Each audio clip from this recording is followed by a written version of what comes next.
SEER Foundation for the Blind. You're watching one paper MCQ service exam preparation class from the platform of SEER Foundation for the Blind. जी बिस्मिल्लाहिर्रहमानिर्रहीम। Indo पाक history के ऊपर हमारी class चल रही है। तो पिछली क्लास में हमने लॉर्ड हार्डिंज तक किया था। ठीक है, उसके दौर के जो अहम इवेंट्स थे उनको हमने रिकॉर्ड किया था। तो पेपर में क्वेश्चन इस तरह से बेटे आपने खुद भी कुछ चीज़ों को रिलेट करके पढ़ना होता है। ठीक है, जैसे अब मैंने आपको लॉर्ड हार्डिंज का टेन्योर बताया था कि जो लॉर्ड हार्डिंज थे वो 1910 से लेकर 1916 तक यहाँ पे वाइसराय रहे हैं इधर सब कॉन्टिनेंट में। तो अगर क्वेश्चन आ जाता है कि जब वर्ल्ड वॉर वन स्टार्ट हुई थी तो यहाँ वाइसराय कौन थे उस दौर में, तो आपको पता होना चाहिए कि वो वाइसराय लॉर्ड हार्डिंज थे। ठीक है, इस तरह से क्वेश्चन खुद भी बना लिया करें। पेपर में मैंने इस तरह के कुछ क्वेश्चंस दिए हुए थे, बच्चों के उसमें आए हुए थे क्यूरीज के, ये तो हमने नहीं पढ़ा हुआ, ये कहाँ से आ गया है। ठीक है, तो यही कमीशन में भी आपको कुछ क्वेश्चंस इस तरह दिए जाते हैं जो थोड़ा सा ट्रिक करने के लिए होते हैं। ठीक है, तो आपकी तैयारी को जांचने के लिए वो इस तरह के क्वेश्चन देता है, तो आपने तैयार रहना है उनके लिए भी। तो लॉर्ड हार्डिंज के बाद बरसगीर में जो वाइसरॉय आते हैं वो लॉर्ड चेम्सफोर्ड आते हैं। ठीक है, तो लॉर्ड चेम्सफोर्ड का टेन्योर आप लिख लें, ये 1916 से लेके 1921 तक यहाँ पे रहेंगे। ठीक है, तो वर्ल्ड वॉर वन के दौरान जब शुरू में बरतानिया के हालात इतने अच्छे नहीं होते जंग में, हिंदुस्तान के लोग जो हैं वो यहाँ पे बागियाना गर्मियों में मसरूफ हो जाते हैं। ठीक है, तो इसके बाद जब जंग का खात्मा होता है 1918 में, तो उस वक्त के जो बरतानिया के वजीर आजम थे डेविड जॉर्ज डेविड लॉयल, उस वक्त बरतानिया के प्राइम मिनिस्टर थे। तो वो एक कमीशन बनाते हैं कि जिन लोगों ने हिंदुस्तान में हमें तंग किया उनको सजाएं दी जाएंगी। ठीक है, तो सुप्रीम कोर्ट के एक जज होते हैं सर सिडनी रोलेट, उनकी सरबराही में एक कमीशन बनाया जाएगा 1918 में। तो जो सर सिडनी थे, सर सिडनी रोलेट, वो ये तजवीज़ देते हैं कि जितने भी लोग पकड़े जाते हैं जो इस तरह की सरगर्मियों में मसरूफ थे, इनके लिए कानून साहब असम्बली से एक इस तरह का कानून पास करवाया जाता है जो मावरा अदालत इनका खात्मा कर देगा, यानी कि उनको कोई उनका ट्रायल नहीं किया जाएगा, पकड़ा जाएगा और एग्जीक्यूट कर दिया जाएगा। ठीक है, तो इस जब ये एक्ट आता है तो इसके ऊपर जो इंडियन है उनको काफ़ी गुस्सा आता है। तो 1919 में जब ये आता है कानून, रोलेट एक्ट आता है, तो कायद-ए-आज़म इसको काला कानून करार देते हैं और एहतजाज के तौर पर जो वायसराय काउंसिल के ये मेंबर थे वहाँ से इस्तीफ़ा दे देते हैं। जो 1909 में ये बनते हैं ना, मिंटो मार्ले रिफॉर्म्स के तहत, तो 1919 में ये उससे इस्तीफ़ा दे देते हैं। तो रोलेट एक्ट जो था उसका असल नाम जो था, जिस नाम से वो एक्ट आया उसको आप तहरीर कर लें, ये था जी anarchical and revolutionary crimes act 1919। ठीक है, anarchical and revolutionary crimes act 1919, ये 10 मार्च 1919 को इसको लागू किया गया हिंदुस्तान में। तो इसके ऊपर पूरे हिंदुस्तान में काफ़ी एहतजाज होते हैं, खासकर पंजाब में। तो उस वक्त पंजाब के गवर्नर थे सर माइकल एडवायर। ठीक है, तो पंजाब में जो एहतजाज है उसको लीड कर रहे हैं अमृतसर के दो डॉक्टर, डॉक्टर सैफुद्दीन कचलू और डॉक्टर सीतापाल, ये दोनों इस एहतजाज को लीड कर रहे होते हैं। तो गवर्नर साहब इनको कैद कर देते हैं पकड़ के। तो अमृतसर की अवाम जो होती है वो बैसाखी के दिन 13 अप्रैल 1919 को जालियांवाला बाग में इकट्ठी होती है और ये जो रोलेट एक्ट होता है इसके खिलाफ नारेबाजी की जाती है। ठीक है, तो जो गवर्नर साहब थे पंजाब के उस दौर में, वो जलंधर से आर्मी मंगवाएंगे। तो रिजनाल्ड डायर ये जनरल थे उस दौर में। ठीक है, मेरी आवाज़ आ रही है आपको? दाऊद कंफर्म कीजिएगा मेरी आवाज़ आ रही है? जी सर, आपकी आवाज़ आ रही है। जी, ओके, ठीक है, ठीक है। मारूफ काइंडली अपना माइक बंद करें।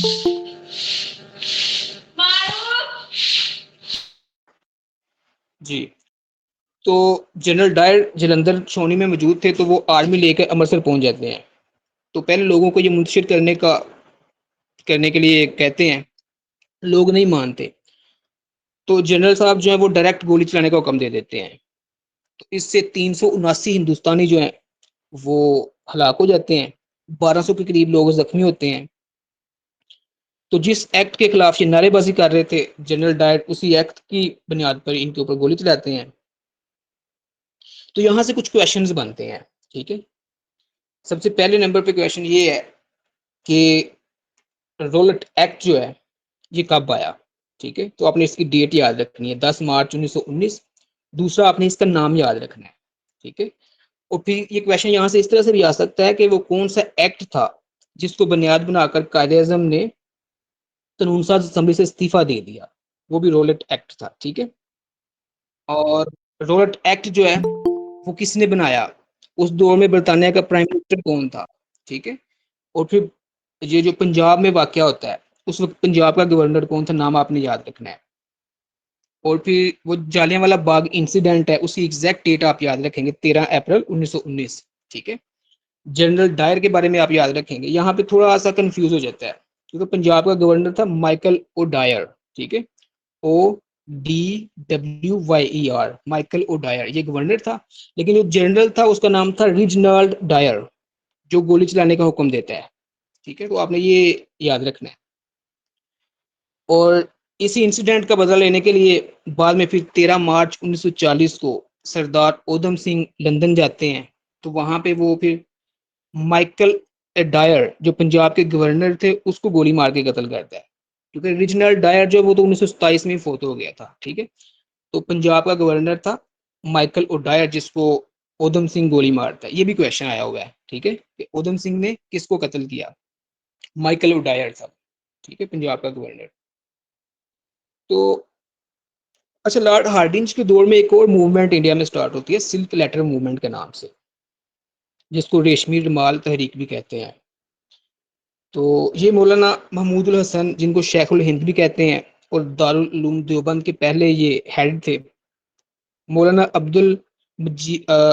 अब्बैदुल्ला सिंधी के साथ मिलकर ये तहरीक चलाते हैं 1913 में, ठीक है। तो इनका बुनियादी मकसद ये होता है कि ये अफगानिस्तान और ओटोमन अम्पायर से मदद हासिल करें, और यहाँ पे हिंदुस्तान में बगावत की जाए अंग्रेजों के खिलाफ। तो इसको सिल्क लेटर मूवमेंट इसलिए कहते हैं क्योंकि ये रेशमी रुमाल के ऊपर अपने पैगाम लिख के भेजते थे। समझ लें कि उस दौर का ये व्हाट्सएप था। तो होता यूँ है कि 1916 में इनकी ये तहरीरें पकड़ी जाती हैं। तो फिर अबैदुल्ला सिंधी जो हैं ये अफगानिस्तान भाग जाते हैं। लेकिन मौलवी महमूदुल हसन साहब जो हैं वो पकड़े जाते हैं, तो उनको माल्टा, जो कि मेडिटेरेनियन सी में मौजूद है, वहाँ पे इनको कैद कर लिया जाता है। तो ये बाकी ज़िंदगी उधर उधर ही गुजारते हैं। तो आपने इसकी टाइमलाइन याद रखनी है सिल्क लेटर मूवमेंट की, 1913 से 1920। और इसके जो लीडर हैं उनके नाम आपने याद रखने हैं, ठीक है। उसके बाद जी इंडिया में कानून आएगा, government of India act 1919। Hindustan में हर 10 साल के बाद एक कानून आता था। तो गवर्नमेंट ऑफ इंडिया एक्ट 1919 की खास बात यह है कि इसमें डीआरकी सिस्टम जो है इसको मुतारफ करवाया जाता है, ठीक है। तो इसको मेंटेगो चेम्सफोर्ड रिफॉर्म्स भी कहते हैं। ये भी 1919 में, इसी को गवर्नमेंट ऑफ इंडिया एक्ट कहते हैं। तो डीआरकी सिस्टम बेसिकली ये था जी कि एक सूबा है तो उसके अंदर दो हुकूमतें बनवाई जाएंगी मतवाजी तौर पे जो चलेंगी, ठीक है। इसमें कैबिनेट दो बनाई जाएंगी, एक गवर्नर की कैबिनेट होगी और एक सीएम की कैबिनेट होगी, ठीक है। तो उनको सब्जेक्ट्स जो है वो डिफरेंट दिए जाएंगे। कुछ सब्जेक्ट्स जो है वो रिजर्व रहेंगे इनके पास ही, और कुछ सब्जेक्ट्स जो हैं वहाँ पे इंडियंस को इजाज़त होगी कि वो क्वेश्चन कर सकें। यानी कि गवर्नर की जो कैबिनेट है वो पुलिस, लैंड रेवेन्यू, फाइनेंस और जस्टिस इस तरह के मामला को देखेंगे। और जो सीएम की कैबिनेट है वो एजुकेशन, हेल्थ, एग्रीकल्चर और इस तरह के मामला को देखेंगे। जो गवर्नर की कैबिनेट है वहां पे हिंदुस्तानी जो है वो क्वेश्चन नहीं कर सकते, लेकिन यहाँ पे उनको क्वेश्चन करने की इजाजत होती है। तो ये डीआरकी सिस्टम था, ठीक है, कि एक सूबे में दो मतवाजी हुकूमतें चलेंगी। तो पूछता है कि डीआरकी सिस्टम हिंदुस्तान में कब मुतारफ करवाया गया, ठीक है। ये 1919 में मुतारफ करवाया जाता है, गवर्नमेंट ऑफ इंडिया एक्ट 1919 में, ठीक है। और फिर आता है ये कब तक चला, ये 1937 तक चले 1935 तक चलेगा, ठीक है। Government of India act 1935 1935। लेकिन इसकी एग्जैक्ट डेट्स आपने याद रखनी है, कब से लेकर कब तक ये लागू रहा, ठीक है।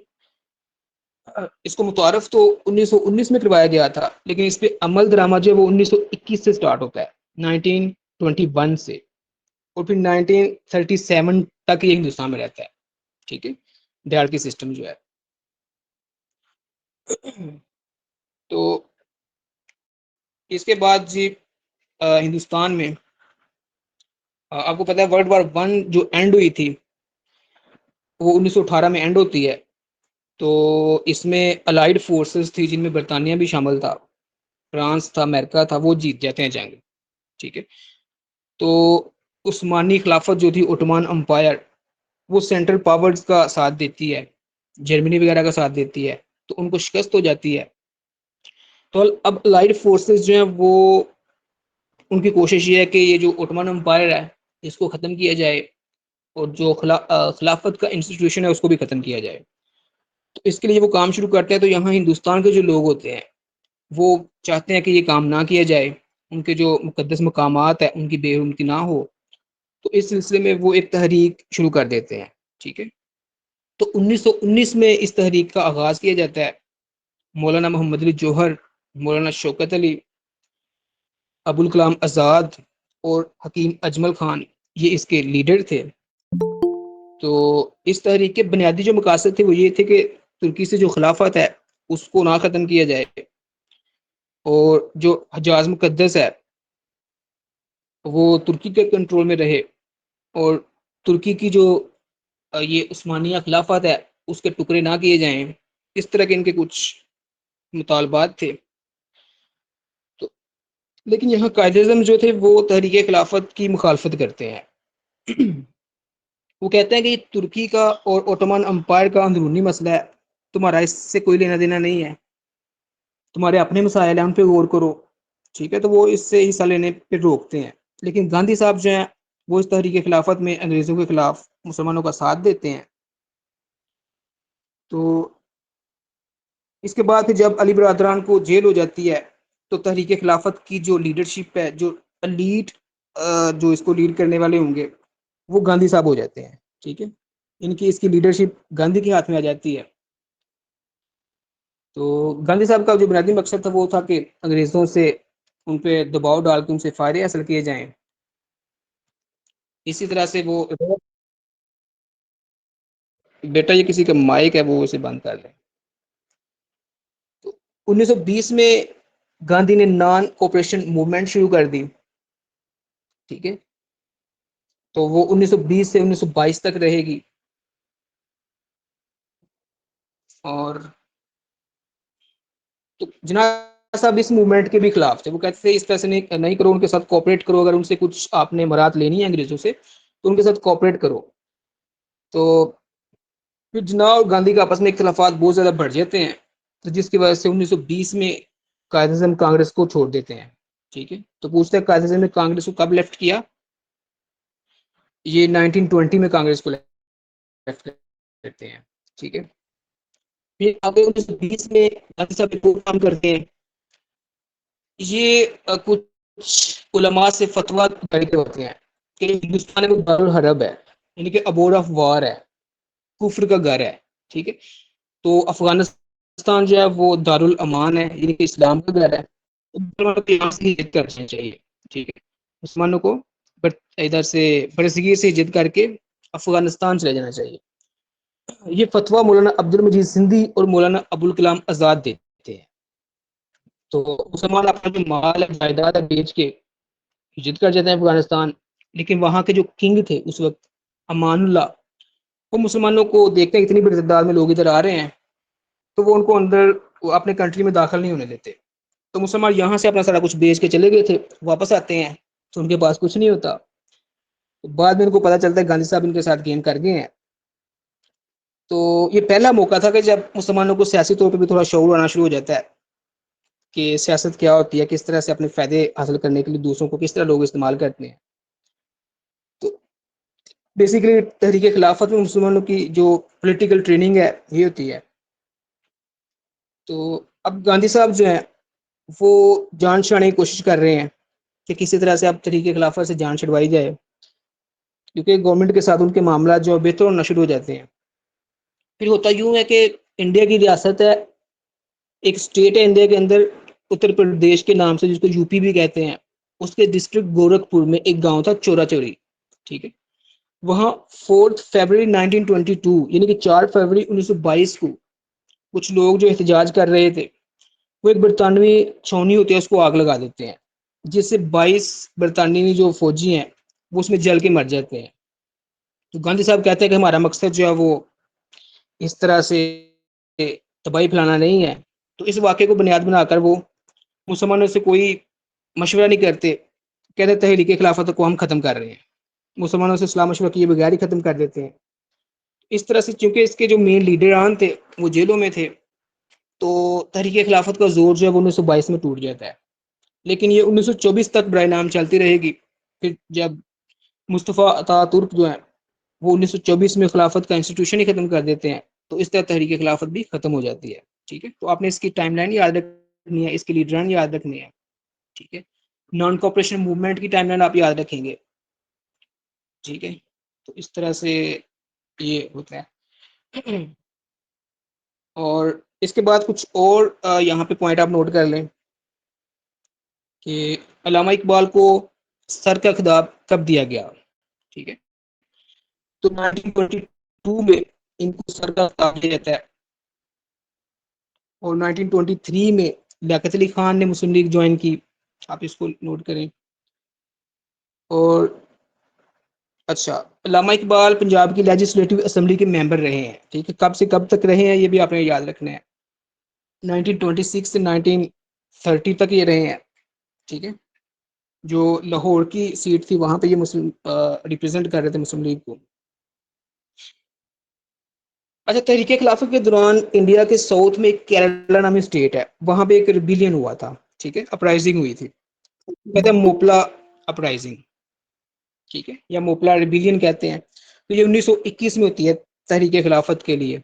ठीक है, तो ये भी पेपर में पूछता है कि मोपला रिबिलियन जो वो कब हुई थी, ये 1921 में होती है। 1923 में पंजाब में एक जमात बनती है, एक पॉलिटिकल पार्टी वजूद में आती है यूनिस्ट पार्टी के नाम से। तो इसको भी पूछ सकता है कि ये कब वजूद में आई, इसके फाउंडर्स कौन है। तो यूनिस्ट पार्टी जो है ये वडेरों की जमात थी और लैंडलॉर्ड्स की जमात इसको बोला जाता है। सर फजले हुसैन, सर छोटू राम और सर सिकंदर हियाद ये मिलके ये जमात तश्कील देते हैं। आपने डेट याद रखनी है कि ये कब वजूद में आई। ठीक है, तो इसके बाद लॉर्ड चेम्सफोर्ड के बाद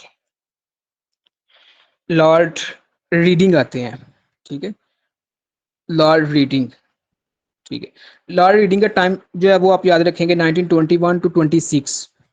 ठीक है, तो इनके हवाले से आपने याद रखना है कि फर्स्ट जूइश वाइसरॉय जो थे, पहले यहूदी वाइसरॉय जो थे इंडिया के, वो लॉर्ड रीडिंग थे। और इन्हीं के दौर में ये चोरा चोरी का इंसिडेंट भी होता है। ठीक है, तहरीक खिलाफत भी इन्हीं के दौर में ख़त्म होगी। ठीक है, और यूनिस्ट पार्टी भी इन्हीं के दौर में बनती है।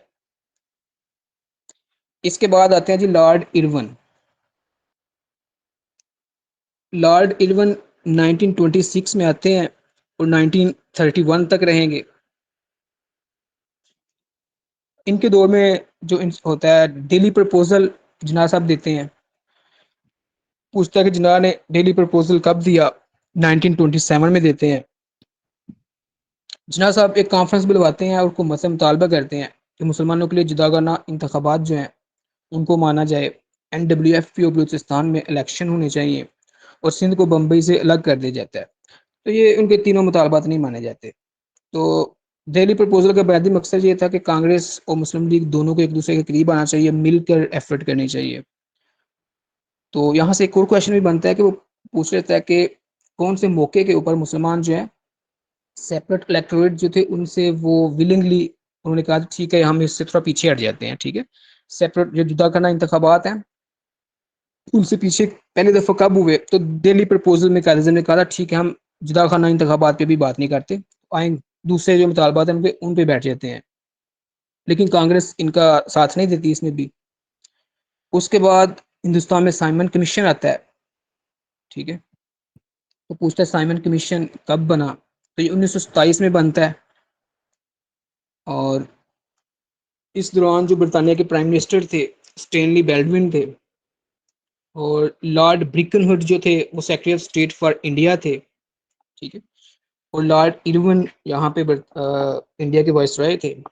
तो उनके दौर में साइमन कमीशन बनता है, जो कि लॉर्ड ब्रिकनहुड जो है वो उसको तश्कील देते हैं। साइमन हुड जो कमीशन है इसका बुनियादी मकसद था कि हिंदुस्तान में जो नई कानून साजी करनी है उसके लिए सर्वे रिपोर्ट तैयार की जाए, ठीक है। तो 1927 में ये बरतानिया में बनता है। तो इसको सर साइमन जो है वो लीड कर रहे थे। तो ये कमीशन 1928 में हिंदुस्तान आता है, ठीक है। पूछता है साइमन कमीशन हिंदुस्तान कब आया, ये 1928 में आया था। इस कमीशन को गोरा कमीशन भी कहते हैं। इसको गोरा कमीशन इसलिए कहते हैं क्योंकि इसके 7 मेंबर थे और 7 के साथ ही अंग्रेज थे, कोई यहाँ का लोकल हिंदुस्तानी इनमें शामिल नहीं था। इस वजह से इसको गोरा कमीशन भी कहते हैं। इनमें सर जॉन साइमन शामिल थे और क्लेमेंट एटेली भी शामिल थे, जो बाद में जाके बरतानिया के प्राइम मिनिस्टर भी बनेंगे, ठीक है। इस तरह 7 मेंबर थे और 7 के साथ ही गोरे थे, तो इसको गोरा कमीशन भी कहते हैं। तो हिंदुस्तान इस बात पे नाराज हो जाते हैं कि कानून इनके बन रहा है लेकिन इनमें से किसी बंदे को शामिल नहीं किया गया। तो वो इसकी मुखालफत करते हैं और नारेबाजी करते हैं कि नथिंग अबाउट अस विदाउट अस, कि हमारे बगैर कुछ भी नहीं होगा, हम किसी चीज़ को नहीं मानेंगे। तो शुरू में साइमन कमीशन जो है इसके इसको मुस्लिम लीग का दड़ा होता है जिसको सर शफी, अल्लामा इकबाल और दूसरा यूनियनिस्ट पार्टी जो है वो इसकी मुखालफत नहीं करते। बाकी जिन्ना ग्रुप और ये जो कांग्रेस थी वो इसकी मुखालफत करते हैं। तो जब साइमन कमीशन हिंदुस्तान में आता है 1928 में, तो ये लाहौर रेलवे स्टेशन पर आता है। तो हिंदुस्तानी जो है वो एहतजाज करते हैं, गंदे अंडे और टमाटर से इनका इस्तकबाल होता है, इनके इनके खिलाफ नारेबाजी की जाती है। तो ये गोरा कमीशन वापस चला जाता है। तो यहाँ जो एहतजाज होता है पंजाब में लाहौर में उसको लीड करते हैं लाला लाजपत राय, ठीक है।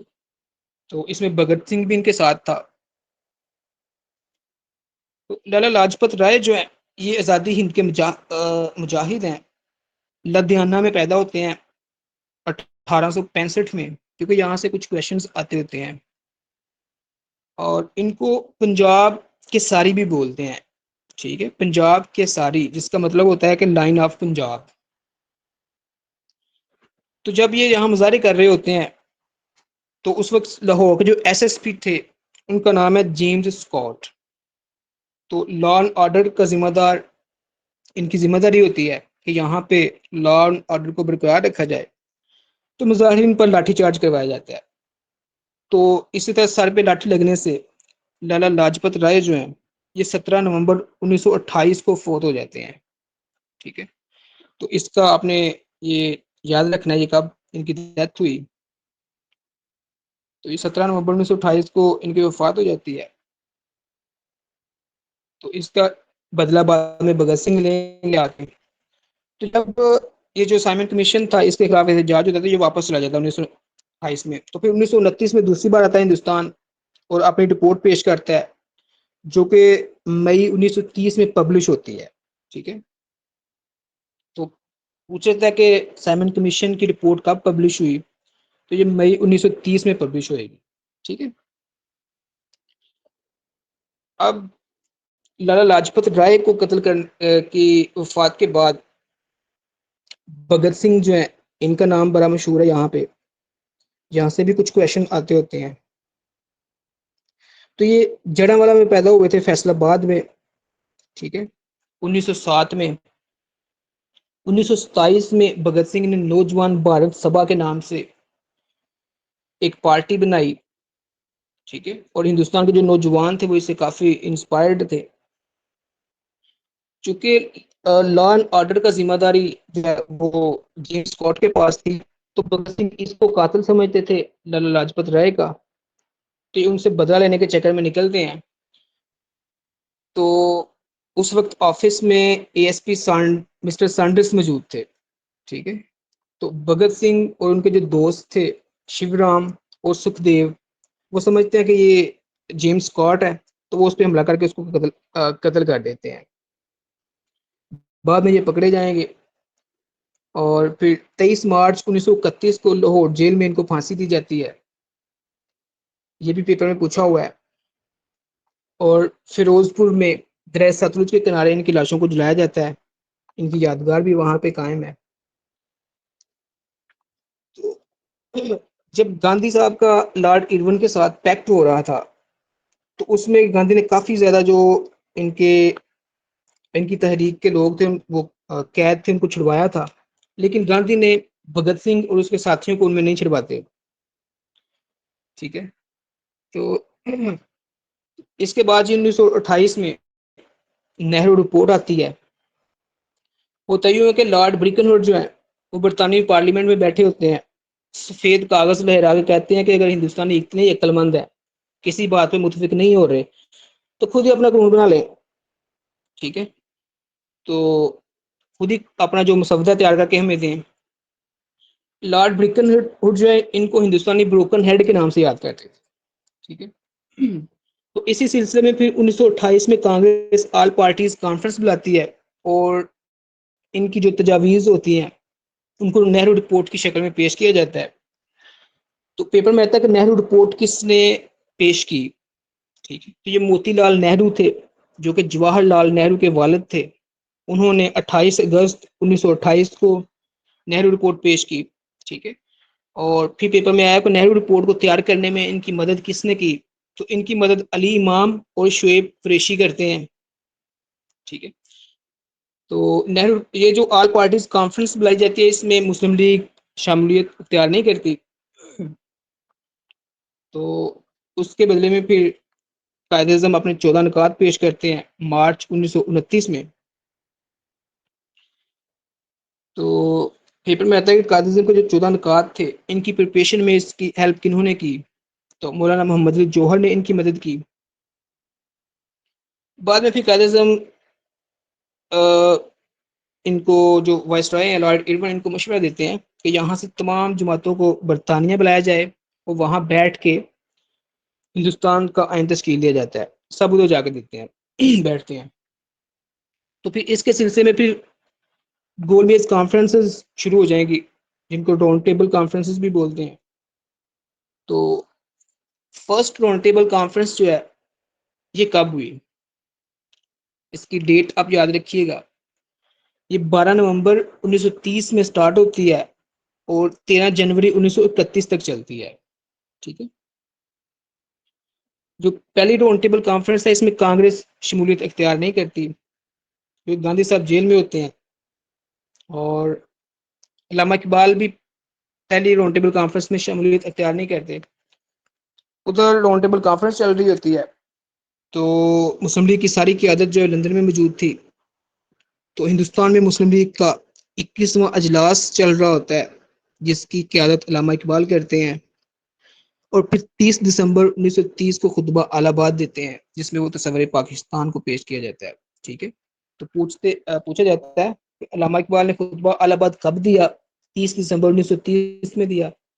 और मुस्लिम लीग का कौन सा इजलास था, ये 21st सेशन था, जिसमें तस्वीर पाकिस्तान पेश किया गया। और पहली राउंड टेबल कॉन्फ्रेंस के दौरान ही मौलाना मोहम्मद अली जौहर की तबीयत जो है वो ख़राब हो जाती है, और फिर 4 जनवरी 1931 को ये फौत हो जाते हैं। तो इनकी वसीयत थी कि इनको गुलाम मुल्क में, वो कहते थे कि मुझे गुलाम मुल्क में दफन नहीं होना, तो इनको यरूशलेम में दफन किया जाता है, ठीक है। तो पूछता है कि मौलाना मोहम्मद अली जौहर कौन सी राउंड टेबल कॉन्फ्रेंस में उनकी वफात हुई और कहाँ दफन है। ठीक है। तो फर्स्ट राउंड टेबल कॉन्फ्रेंस जो है इसका कोई रिजल्ट नहीं निकलता, बेनतीजा खत्म हो जाती है। तो उसके बाद 1930 में एक मार्च होता है, क्योंकि गांधी साहब जो है वो सिविल डिसोबीडियंस मूवमेंट यहाँ पे स्टार्ट कर देते हैं। ठीक है। तो यहाँ इन्होंने एक लॉ बनाया हुआ था, एक कानून था कि हिंदुस्तान में जो नमक है वो यहाँ के लोकल खुद नहीं निकाल सकते, बल्कि बरतानिया निकालेगा और ये उनसे खरीद के इस्तेमाल करेंगे। ठीक है। तो 12 मार्च 1930 में नमक मार्च शुरू करते हैं गांधी साहब, क्योंकि ये कानून को तो मानते नहीं है, सिविल डिसोबीडियंस चल रही है। तो इसको डांडी मार्च भी बोलते हैं, जो सॉल्ट मार्च है इसको डांडी मार्च भी बोलते हैं, क्योंकि ये गुजरात, जो इंडियन स्टेट गुजरात है, उसके साहल पे एक शहर है डांडी। ठीक है। तो वहां तक ये मार्च करते हैं, इसलिए इसको डांडी मार्च भी कहते हैं। इसको वाइट फ्लोइंग रिवर भी बोलते हैं, क्योंकि इसमें जो शुरका थे उन सब ने सफेद खद्दर पहनी हुई थी। तो गांधी साहब जाते हैं, वहां पहुंचते हैं और समंदर से नमक निकालते हैं, और साल्ट राज जो लॉ बनाया होता है उसको तोड़ देते हैं। हुकूमत इस पे गांधी साहब को कैद कर देती है। ठीक है। इसी वजह से वो राउंड टेबल कॉन्फ्रेंस जो उसमें शामिल नहीं थे फर्स्ट वाली में। उसके बाद 7 सितंबर 1931 में दूसरी राउंड टेबल कॉन्फ्रेंस शुरू हो जाती है लंदन में। ठीक। तो यो 1 दिसंबर 1931 तक चलती है। 7 सितंबर 1931 से 1 दिसंबर 1931 तक चलती है। ठीक है। और सेकंड राउंड टेबल कॉन्फ्रेंस में अल्लामा इकबाल भी मौजूद थे, और गांधी साहब से वादा किया जाता है, गांधी इरविन पैक्ट 1931 में। तो इसमें गांधी साहब जो सिविल डिसोबीडियंस मूवमेंट है उसको खत्म कर देते हैं और राउंड टेबल कॉन्फ्रेंस में शिरकत करते हैं। ठीक है। तो कांग्रेस इसमें पूरी पार्टी नहीं आती, सिर्फ गांधी साहब खुद पूरी कांग्रेस को रिप्रेजेंट कर रहे होते हैं, अकेले जाते हैं। ठीक है। तो इसमें गांधी साहब जो है उनकी बकरी भी उनके साथ थी। तो अच्छा, दूसरी राउंड टेबल कॉन्फ्रेंस में शिरकत करते हैं और बड़ी जारहाना तकरीरें करते हैं, लेकिन ये जो कॉन्फ्रेंस है ये भी बेनतीजा खत्म हो जाती है, क्योंकि इनमें डेड लॉक बरकरार रहता है। गांधी कहता है कि कांग्रेस जो है वो तमाम हिंदुस्तानियों की वाहिद नुमाइंदा जमात है, लेकिन वहां पे जो डिप्रेस्ड क्लास थी, मुस्लिम्स थे, वो कहते नहीं जी हमारी अपनी अपनी जमातें हैं और हम कांग्रेस हमारी नुमाइंदा जमात नहीं है। तो ये जो कॉन्फ्रेंस है ये भी बगैर किसी नतीजे के खत्म हो जाती है। उसके बाद 17 नवंबर 1932 से तीसरी राउंड टेबल कॉन्फ्रेंस शुरू होती है, जो कि 24 दिसंबर 1932 तक रहती है। आपने ये डेट से याद रखनी है, ये तमाम बारी बारी पूछी गई है। ठीक है।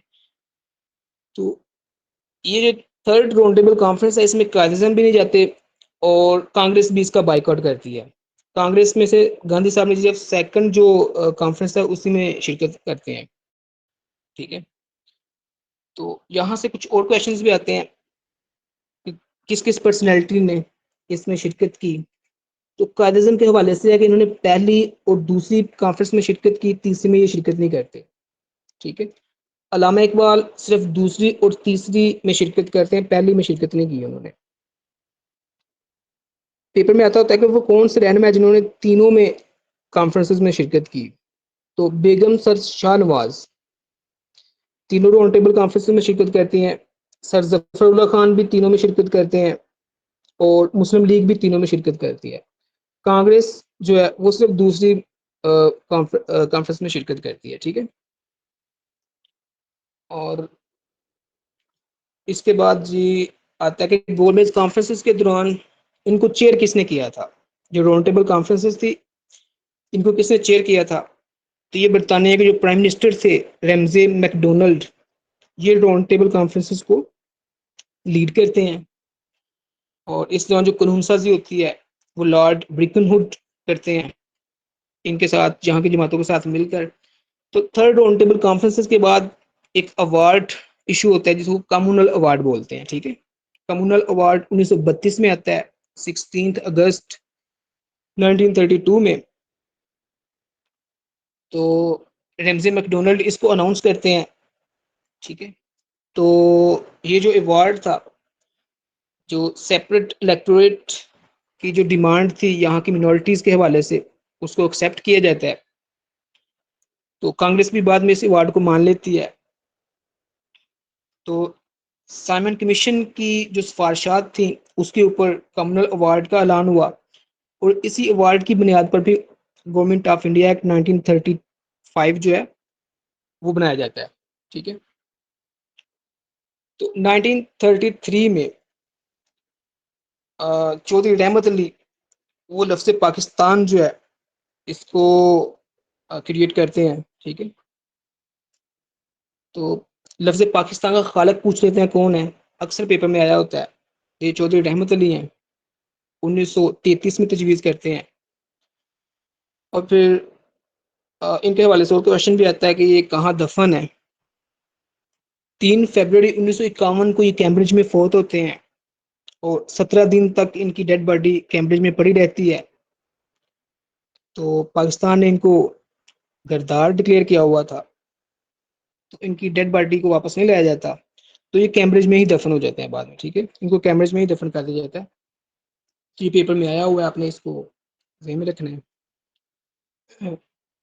तो दूसरी तीसरी राउंड टेबल कॉन्फ्रेंस में कायद-ए-आज़म जो है वो देखते हैं मुस्लिम लीग और इनका डेडलॉक ही खत्म नहीं हो रहे, तो वो हिंदुस्तान वापस नहीं जाते, वो बरतानिया में ठहर जाते हैं।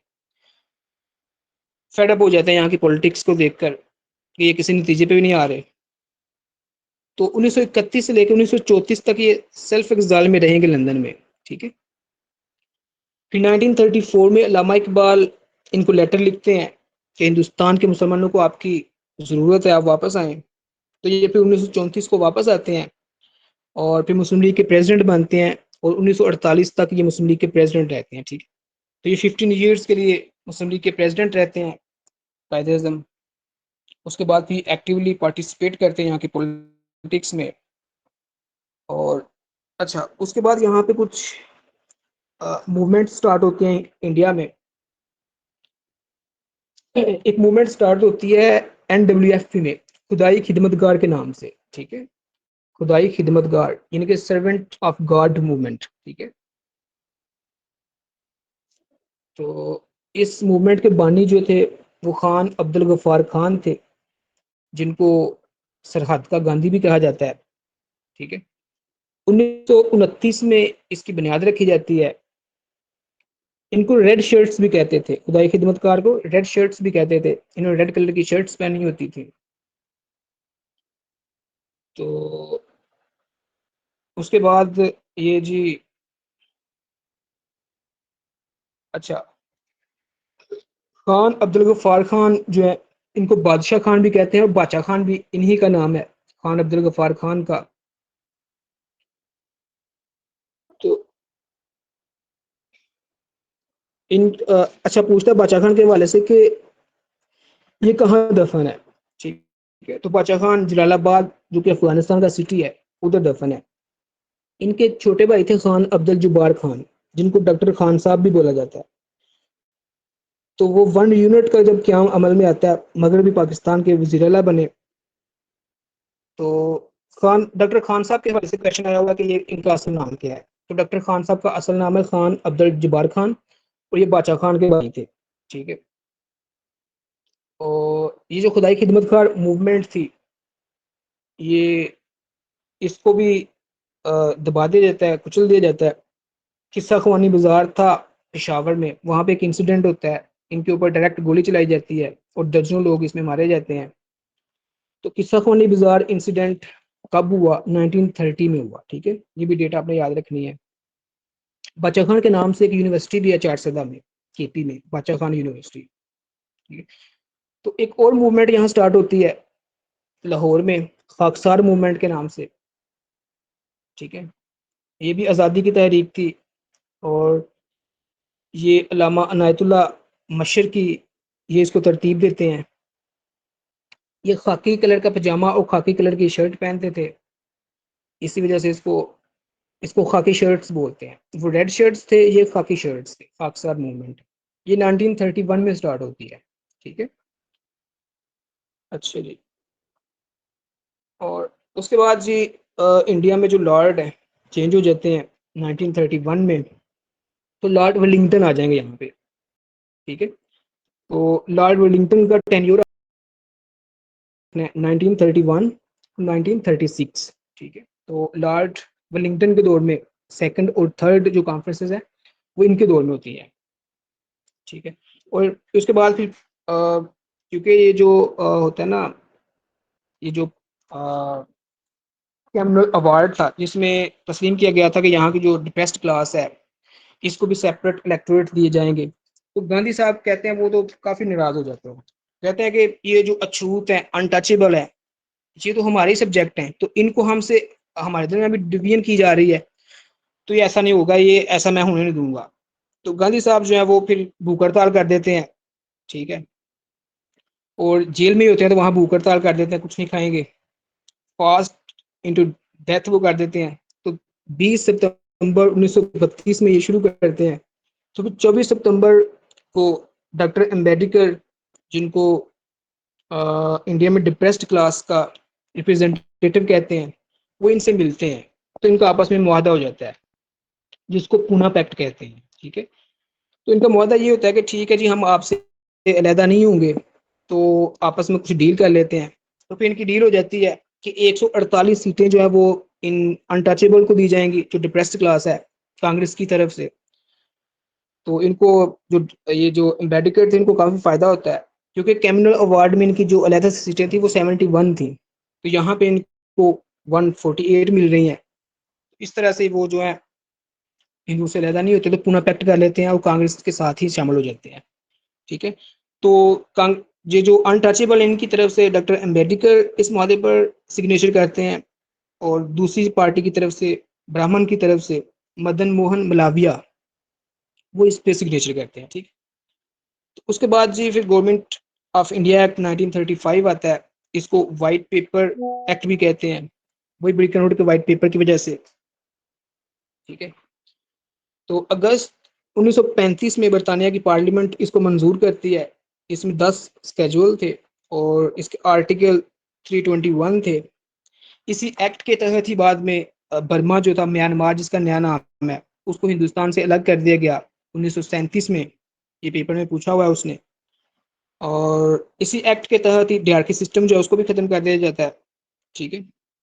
और सूबों को खुद मुख्तारी दी जाती है, जो कि इस एक्ट का ग्रेटेस्ट फीचर भी कहा जाता है जिसको। और फेडरल सिस्टम मुतारफ करवाया जाता है, सिंध को बम्बई से अलग कर दिया जाता है। ये भी पूछा गया कब किया गया, जो 1936 में किया जाता है, ठीक है।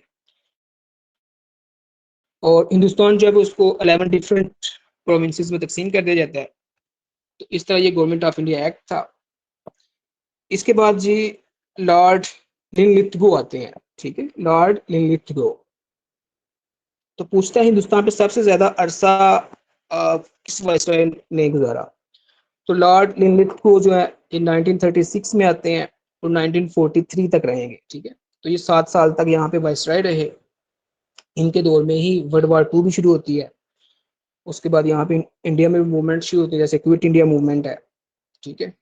तो इनके दौर में हिंदुस्तान में पहली दफा इंतखाबात भी होंगे। तो ये 1936 के आखिर में ये इंतखाबात होते हैं डिफरेंट सूबों में। तो इन इंतखाबात के सिलसिले में रिजल्ट जब आता है, तो कांग्रेस जो है वो 8 सूबों में हुकूमत बनाएगी, ठीक है। 7 सूबों में इनकी मुकम्मल हुकूमत बनती है, और उत्तर प्रदेश में ये दूसरी जमातों के साथ मिलकर हुकूमत बनाती है। पंजाब में जो यूनियनिस्ट पार्टी है वो हुकूमत बनाएगी, सर सिकंदर हयात यहाँ के सीएम बनेंगे। लेकिन इस इलेक्शन में मुस्लिम लीग जो है वो किसी सूबे में अपनी हुकूमत नहीं बना सकती, ठीक है। तो सबसे ज्यादा सीटें इनको उत्तर प्रदेश में हासिल होती हैं, 58 सीट्स लेते हैं, लेकिन हुकूमत इनकी कहीं नहीं बनती। और पंजाब में सिर्फ 2 सीटें होती हैं 1937 के जो इंतखाबात है, ठीक है। तो इसमें कुल जो इंतखाबात होते हैं, इनमें कुल सीटें जो सूबाई थी वो 1585 सीटें थी, ठीक है। तो कांग्रेस जो है वो 707 सीटें जीतती है, 707। जो मुस्लिम लीग है वो 106 जीतती है, लेकिन इनकी वाज़ेह हुकूमत बनाने की पोजीशन में नहीं होते। यूनिस्ट पार्टी 101 सीटें लेगी, ठीक। तो आज के लिए हम इतना ही रखते हैं, तो इंशाल्लाह बाकी हम कल की क्लास में डिस्कस करेंगे। तो अब आपके कुछ क्वेश्चंस है तो वो आप कर सकते हैं। जी, थैंक यू। मुझे बस ये क्वेश्चन पूछना है कि ये रेड शर्ट मूवमेंट जो थी, ये भी तहरीक आज़ादी से मुताल्लिक थी, या इसका क्या मकसद था? कौन सी मूवमेंट? तो ये रेड शर्ट मूवमेंट जी जी, ये भी आज़ादी के लिए थी मूवमेंट भी अभी। Right, thanks. जी बिल्कुल।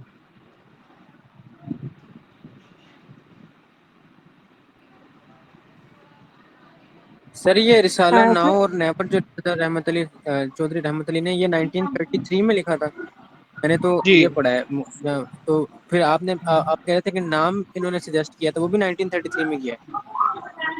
इस रिसाले में इन्होंने suggest किया था, उस रिसाले में ही इन्होंने लिखा था कि ये इस इलाके को मिला के तो ये पाकिस्तान बनता है।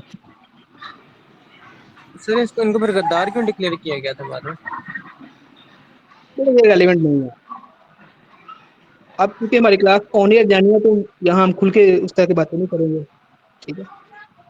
तो आपको पता है जो जैसे होता है, ठीक है, यहाँ को किसको गद्दार डिक्लेयर नहीं किया गया यहाँ पे, ठीक है ना, तो यहीं तक सही रहते बात है। हैं।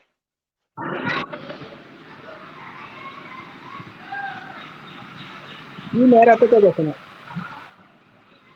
सर मेरा क्वेश्चन क्या है, थोड़ा सा ऑकवर्ड हो, लेकिन ये है कि मुझे ये जानना है जो राउंड टेबल कॉन्फ्रेंसेस है, मतलब कि इनकी एटमोलॉजी क्या है, राउंड टेबल कॉन्फ्रेंस का नेम कैसे सजेस्ट हुआ है, इस वाले से बता सकें। अच्छा, राउंड टेबल बेटा इसको ना चले, ये जनरल सा क्वेश्चन है। राउंड टेबल इसलिए कहते हैं कि जो टेबल होता है ना, जब आप कहीं पे भी कोई मुज़ाकरत कर रहे होते हैं, तो राउंड टेबल का मतलब होता है कि यहाँ जितने भी पार्टिसिपेंट बैठे हैं सब इक्वल हैं, ठीक है, जितने भी यस नुमाइंदे बैठे हैं सब इक्वल हैं। तो ये लंदन में हुई थी, तो उस वजह से इसको राउंड टेबल कहते हैं कि एक टेबल है, उसके बीच सारे बैठे हुए हैं, डिस्कशन कर रहे हैं, वो टेबल की स्ट्रक्चर राउंड है, तो इसलिए ये राउंड टेबल है, ठीक है। राउंड टेबल कॉन्फ्रेंस कहते हैं कि जितने पार्टिसिपेंट है सारे इक्वल ओके हैं, सर, ठीक है। Okay sir, thank you. जी ओके।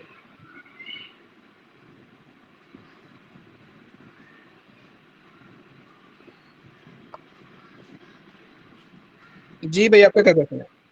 वसीम, क्या क्वेश्चन है आपका?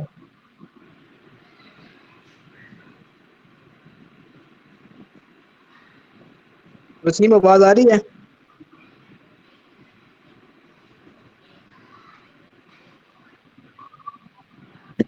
जी जी, आपकी वॉइस आ रही है। वसीम, आपने हैंड रेज किया हुआ था, क्या क्वेश्चन है आपका? वसीम बेग।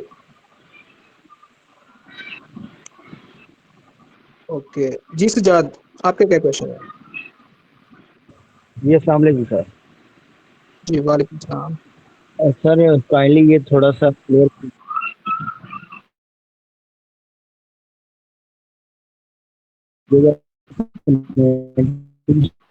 चीन में लखनऊ पे वक्त होता है तो मुस्लिम लीग और कांग्रेस आपस में बड़ा गठजोड़ तय कर, और दूसरी जो चीज है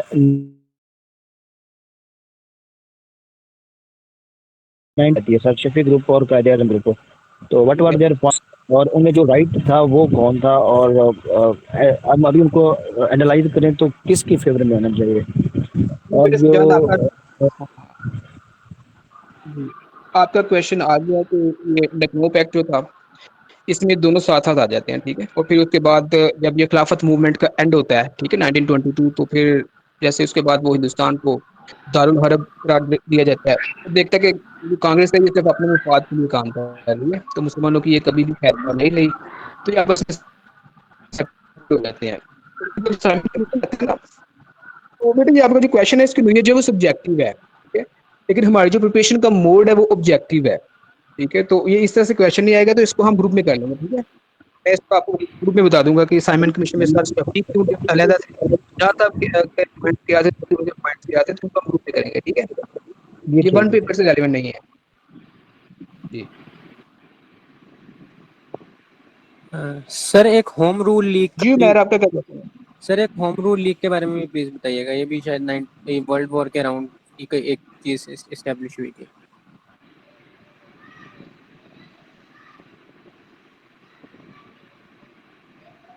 आपकी आवाज जो है वो साफ नहीं आ रही। होम रूल लीग के वाले से आप शायद कुछ बात कर रहे हैं।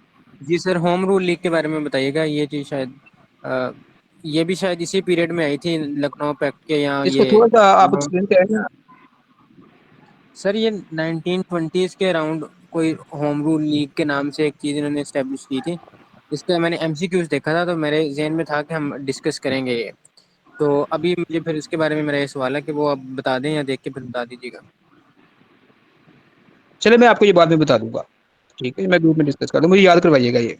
सर मैंने एक चीज़ आपसे और पूछनी थी, अगर किसी का क्वेश्चन नहीं है तो, वो ये कि ये आज के लेक्चर से शायद स्पेसिफिकली रेलिवेंट उस तरह से नहीं है, लेकिन पेपर में आपने एक क्वेश्चन पूछा था कि ये पार्टीशन ऑफ बंगाल के जवाब में हिंदुओं की कौन सी मूवमेंट आई थी। तो वो तो हमने स्वदेशी मूवमेंट पढ़ी थी ना, लेकिन वहाँ पर ऑप्शन में स्वदेशी मूवमेंट नहीं थी, कोई राखी या रक्षा कुछ इस तरह से करके एक मूवमेंट मुझे लग रहा था कि ये आंसर होगा, क्योंकि बाकी दोनों तीनों तो मिलजुल नहीं रही थी। तो उसके बारे में बताइएगा कि वो क्या मामला है। अच्छा, हाँ, मैंने कुछ क्वेश्चंस ना इसमें आपको ट्रिक करने के लिए दिए थे, तो एग्जैक्टली क्वेश्चन आप उसको बोल दें, अगर क्वेश्चन आपके पास है क्वेश्चन, एग्जैक्टली तो उसके आप। हाँ, हाँ क्वेश्चन ये था, नंबर नहीं, मुझे क्वेश्चन नंबर याद नहीं, लेकिन क्वेश्चन ये था कि हिंदुओं का रिएक्शन में कौन सी तहरीक चलाई थी हिंदुओं ने पार्टीशन ऑफ बंगाल के रिएक्शन में। हाँ, स्वदेशी ये तो हमने मूवमेंट की ऑप्शन नहीं थी, लेकिन स्वदेश की ऑप्शन नहीं थी ठीक। वहाँ पर। अच्छा, तो इसका करेक्ट क्या आप लगाया था, मेरे जहन में भी क्वेश्चन नहीं है वो वाला। सर करेक्ट है, मुझे याद नहीं है, लेकिन मैंने जो लगाया था वो कोई राखी राखी बंधन या कोई रक्षा कुछ इस तरह से करके। रक्षाबंधन मूवमेंट थी, Bengal partition sparked with cultural protest involving music and processions, ठीक है। हाँ जी, क्विट यही इंडिया लगाया था रिलीज हमने। थी, रक्षाबंधन ये मूवमेंट थी, खिलाफत मूवमेंट थी, नॉन कॉपरेशन मूवमेंट थी, ठीक है। हाँ, तो इसमें देखें ना, अब इसमें देखें रक्षाबंधन मूवमेंट थी, ये छोटी मोटी मूवमेंट्स तो ये हर टेन्योर में चलती रही हैं, लेकिन इतनी कोई इंपॉर्टेंट नहीं थी। ये जस्ट ट्रिक करने के लिए था कि इस क्वेश्चन की नोयत इस तरह से है कि आपने गेस करना है कि इसमें क्या बन सकता है, ठीक है। अब क्विट इंडिया रैलीज जो है वो 1905 में तो स्टार्ट नहीं हुई थी, आपको पता है ये 1940 के बाद स्टार्ट होती है, ठीक है। ये सर इसी तरह से फिर जवाब नॉन लगाया था कि कॉपरेशन, बाकी सारे इरेलीवेंट लग गए थे। हाँ, तो ये क्वेश्चन का मकसद भी यही था, ठीक है ना। नॉन कॉपरेशन मूवमेंट भी 1920s में आएगी, खिलाफत भी 1920 में जाएगी, तो 05 में फिर वही बचती है, रक्षाबंधन के पीछे बचती है, राइट ना। जी सर, यही यही था बिल्कुल। हाँ, ठीक है, ये और सर प्रोबेबिलिटी के लिए एक, कि हाँ इसका क्या बन सकता है। जी सर, और एक और क्वेश्चन भी था ऐसा कि किसने कहा था कि ये वो है, ये जो 905 वाली है, ये डिवाइड एंड रूल पॉलिसी है, तो उसका भी बता दीजिएगा। हाँ, ये सुरेंद्र नाथ बिनोद जी थे, ठीक है, सुरेंद्र नाथ बुनेट जी, इन्होंने ये कहा था, ठीक है जी सर, ठीक है। जी। जी बच्चों, किसी का और कोई क्वेश्चन तो अच्छा क्लास सर, को भी एंड। आपने इसी तरह से एक और क्वेश्चन दिया था जो अकबर की जब वो रूलर बना था, तो उसमें आपने 13, 17, 20 और 10 दी थी। हाँ बिल्कुल ठीक है प्रोबेबिलिटी 13 बनती है। जी, 13 to 14 बनती है, क्योंकि 1542 में वो पैदा होता है और 56 में जाके वो बनता है रूलर, ठीक है, तो वो 14 साल बनती है। लेकिन मैंने 14 का या 15 का ऑप्शन ही दिया था, ऐसे ही है ना, 13 था, ऐसे 17 था, 20 ऐसा था, तो वो भी प्रोबेबिलिटी में आता है कि ये फिर 13 ही ठीक होगा। 17 तो बहुत दूर हो जाता है, अगर वो वो 16 के रूलर है। आसपास होता तो फिर हाँ 17 आई गेस हो हाँ, सकता था। आपने बिल्कुल, आपने ये देखे ना, आपको मैं जब कहता हूँ ना आप डेट्स याद रखें, है थोड़ा डिफिकल्ट, थोड़ा बोरिंग काम है डेट्स याद रखना, लेकिन रखनी पड़ती हैं, क्योंकि ज़ाहिर है याद करनी पड़नी है ये वाली। तो उसमें आपने देखना है कि वो उसकी पैदाइश कब हुई थी, जब उमरकोट में जा रहे थे तो उसकी पैदाइश होती है 1542 में, 41। ठीक है। तो जी, तो 56 में जाके जब हुमायूं फोत होता है तो फिर अकबर को बना दिया जाता है, तो उसकी डेट आप कैलकुलेट कर लें कितनी बनती है, ठीक है ना, हाँ जी। 13 या 13 साल ही बनेगी, ठीक है जी। और किसी का कोई क्वेश्चन है? Thanks for watching. Sierra Foundation is committed to find employment and entrepreneurship opportunities through research and skill development for the people with blindness. For more details, visit our website blindseer.org. blindseer.org. Email us at contact@blindseer.org. WhatsApp us at 037053078085.